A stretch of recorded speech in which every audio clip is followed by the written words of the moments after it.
কুষ্টিয়া ৩ আসনের জামায়াতের এমপি প্রার্থী আমির হামজা। আলোচনা ও সমালোচনার ঝড়, বাস্তবতা কি? বাংলাদেশ জামায়াতে ইসলামীর কুষ্টিয়া ৩ আসনের এমপি প্রার্থী হিসেবে বিশিষ্ট লেখক, গবেষক ও ইসলামিক আলোচক মুফতি আমির হামজার নাম ঘোষণা করা হয়েছে। এই ঘটনাকে কেন্দ্র করে দেশের রাজনীতিতে প্রশ্নের ঝড় উঠেছে। বিভিন্ন জনগোষ্ঠীর মধ্যে দেখা যাচ্ছে মিশ্র প্রতিক্রিয়া। কেউ কেউ প্রশ্ন তুলেছে, জামায়াত কি আওয়ামী লীগের রাজনীতি অনুসরণ করছে? আওয়ামী লীগ যেমন শিল্পী, খেলোয়াড়, নায়ক ও গায়ক সবাইকে মনোনয়ন দিত জনপ্রিয়তা আর চাটুকারিতার উপর ভিত্তি করে, জামায়াতও কি একই পথে হাঁটছে? অনেকেই প্রশ্ন তুলেছেন যে আমির হামজা বিভিন্ন ওয়াজ মাহফিলে নিজের 14 গোষ্ঠীকে আওয়ামী লীগ বলে দাবি করেছিলেন। তাহলে জামায়াত কেন এরকম একজন প্রার্থীকে মনোনীত করল? আসলেই কি তাই? আসুন একটু দেখার চেষ্টা করি প্রকৃত ঘটনা।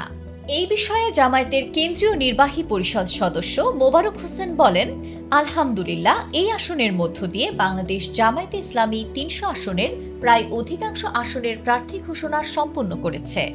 নির্বাচনে অংশগ্রহণ সম্পর্কে তিনি আরও বলেন, একটি নিরপেক্ষ সংস্কার ও বিচার প্রক্রিয়ার অগ্রগতি ছাড়া জামায়াতে ইসলামী কোনো নির্বাচন মেনে নেবে না।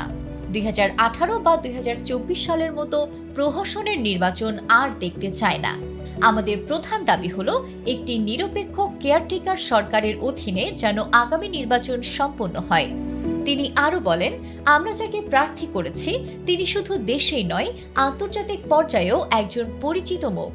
তাই আমাদের ধারণা, জনগণের কাছে গিয়ে তার পক্ষে কথা বলা সহজ হবে এবং জনগণ স্বতঃস্ফূর্তভাবে তাকে গ্রহণ করবে। তাকে নিয়ে সমালোচনার প্রধান কারণ বিভিন্ন সময়ে তার দেওয়া আওয়ামীপন্থী বক্তব্য। যেমন এক মাহফিলে তিনি বলেছিলেন তার 14 গোষ্ঠী আওয়ামী লীগ, কিন্তু প্রকৃত বাস্তবতা হলো আওয়ামী দুঃশাসনে এদেশের মানুষ ছিল কোণঠাসা।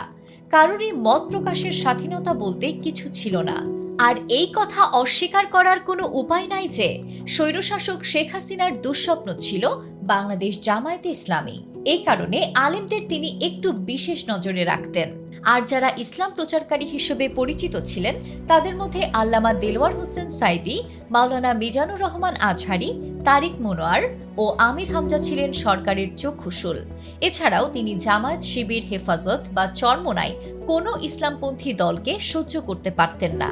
তাই স্বৈরশাসকের রোষানল থেকে বাঁচতে নিজের আত্মরক্ষার উদ্দেশ্যেই তিনি এরকম মন্তব্য করেছিলেন বলে মনে করেন সচেতন মানুষরা। তবুও কি মিলেছিল শেষ রক্ষা? মুফতি আমির হামজা আওয়ামী দুঃশাসনে কারাবন্দী হন 2021 সালের 24শে মে।